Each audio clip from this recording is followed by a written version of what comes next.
Sveiki, jaučiai. Ačiū, kad palaikot, ačiū, kad prenumeruojat. Ir aišku, jeigu norite, rašykite man į Facebooką, į Messengerį, derinsim jums patogų laiką. Nes aš manau, kad ši savaitė bus tokia nevienareikšmė, jūs galit biškutį būti sudirgę, nervintis, nes planetos taip išsidėstę, kad jūs galite jausti šiek tiek sudėtingiau ir galvoti, kad pasaulis nėra toks rožinis, kaip dar prieš kelias savaitės atrodė.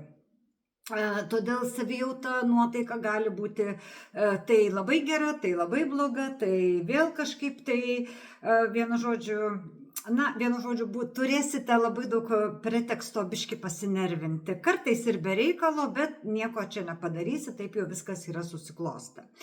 Taigi šią savaitę būkite labai atsargus pirmiausia darbe, nes galva bus kaip kopūstas, jėgų nebus. Ir aš manau, kad jau dar prieš porą dienų jau tai buvo.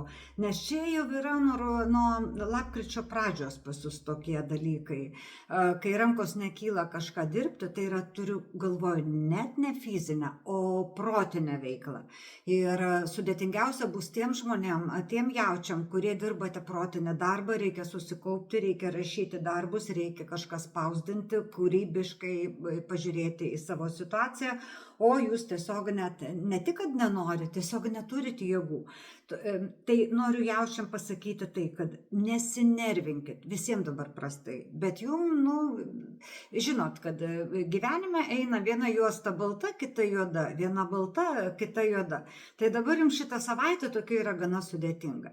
Negana to dar būsit karingi pakankamai ir karingi be pagrindo. Matyt, kadangi blogai jausitės, tai norėsite biškutį paauklėt, gal artimuosius, ar bendradarbius, ar darbuotojus, žodžiu, jau ką turite po savim, valdote, ką tą ir reiškia auklėsite. Todėl reikia būti labai taip išmintingai žiūrėti visą, kas vyksta. Ir nepergyventi, jeigu net negalite, sakau, knygų skaityti, negalite susikaupti, kažkokį protinį darbą veikti, tikrai viskas praeis. O dabar tikrai reikia tiesiog pažiūrėti su jumoru į viską, kas vyksta. Taigi, tokiais periodais aš sakau, išvis pasiimkite biuletenį. Savaitę susitarkit su daktarė, kad jums depresija ir kad eitų visi, vienu žodžiu, kažkur tai. Kuo toliau? Ir jūs išsigulėtumėt, išsivoliotumėt lovoje, išsimasažuotumėt, pamedituotumėt, išvis nieko neveiktumėt. Tarp kitko, labai geras vaistas yra išsigulėti lovoj, nors aš suprantu, kad savaitė čia beprotybė taip nebūna, bet 2-3 dienas, kai blogai jautiesi, su knyga rankose tikrai gali pailsėti. Ir turint galvoj, kad knyga turi būti labai labai lengvo turinio, kažkokios tai, kvailystės, galbūt juokeliai. Ir arba aš labai rekomenduoju savo draugams, savo ratui ir savo šeimai, pieškit mandalas, arba dabar yra labai nuostabių mandalos spalvojimo knygelių.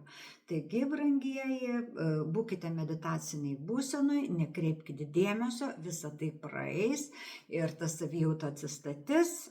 Ir dar kartą ačiū, kad mus palaikote ir iki kitos savaitės. Ate, jaučiai.